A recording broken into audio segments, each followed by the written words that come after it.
Well, the issue is the size of the assertion that there is a God contrasted with the lack of evidence. Let me be more specific.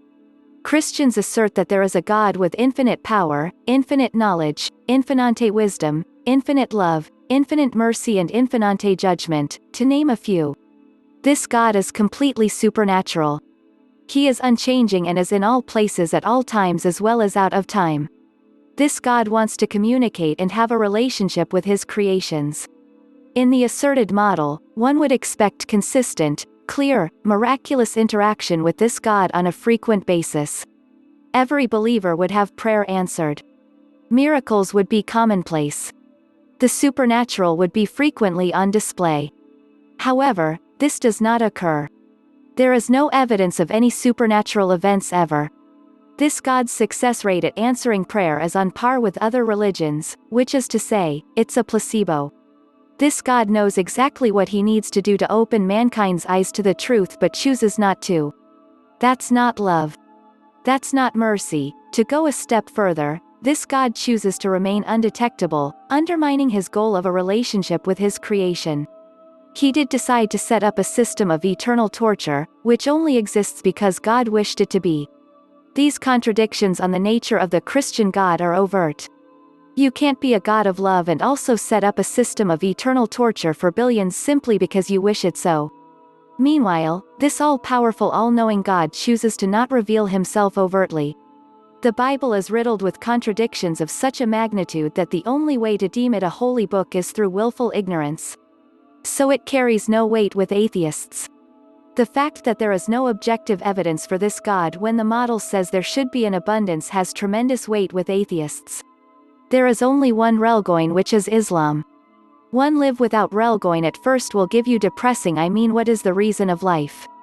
To live without religion won't change the truth that the day of judgment will come and every human didn't worship his creator Allah Almighty will go to hell. Some people will make fun of that, but for real I can see that he don't know why he is living.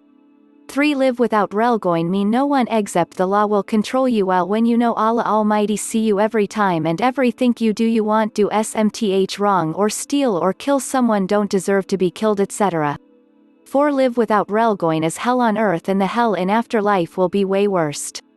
And finally ask yourself, why am I alive? Am I only here to die? Is that it? And the answer OFC no.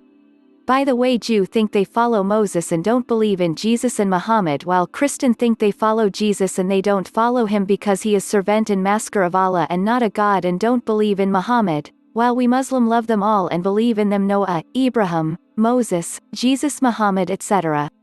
And some people Islam is Arabic religion, and I will say it's not. It's for all human and he is last masker of Allah Almighty. But he came for Arab because Allah chose whoever he want, and Allah Almighty chose Jesus to come from Palestine, and Moses to Egypt and Muhammad to Mecca etc. I would really suggest to start find the truth, because when you die I promise you will regret that you didn't worship your creator. And no, you can't live without religion it because it is the reason why Allah Almighty created us to worship him. And look at every Muslim who actually worship Allah Almighty, he is so happy. Tbh, I feel safe and happy because I am on the right path. Alhamdulillah. And last I will finish of some versu of Holy Quran. And I have not created the jinn and the men except that they should serve me. Surah Al-Zariyat. And I created not the jinn and mankind except that they should worship me.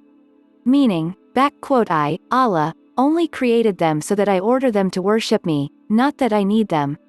In the name of Allah, the most gracious and the most merciful. 1. Blessed is he in whose hand is dominion, and he is over all things competent. 2. He who created death and life to test you as to which of you is best indeed, and he is the exalted in might, the forgiving. 3. And who created 7 heavens in layers. You do not see in the creation of the most merciful any inconsistency. So return your vision to the sky. Do you see any breaks? 4. Then return your vision twice again. Your vision will return to you humbled while it is fatigued. 5. And we have certainly beautified the nearest heaven with stars and have made from them what is thrown at the devils and have prepared for them the punishment of the blaze. 6. And for those who disbelieved in their Lord is the punishment of hell, and wretched is the destination. 7. When they are thrown into it, they hear from it a dreadful inhaling while it boils up.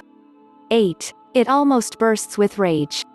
Every time a company is thrown into it, its keepers ask them, "Did there not come to you a warner?" 9. They will say, "Yes, a warner had come to us, but we denied and said, Allah has not sent down anything. You are not but in great error." 10. And they will say, "If only we had been listening or reasoning, we would not be among the companions of the blaze." 11. And they will admit their sin, so it is alienation for the companions of the blaze. Surah Al-Mulk. If you love yourself, I suggest you to start look about Islam because it's the only truth and it's the religion that Allah Almighty accepted to us. Today, those who disbelieve or despair of dividing your religion, but do not fear them, just fear me. Today, I have perfected your religion for you, and completed my favor upon you, and have granted Islam as a religion for you, a commitment to live in peace. Quran 5/3. You have one test your life, you either pass and go to heaven and worship your Creator, Allah Almighty, or fail and immortalized by hell.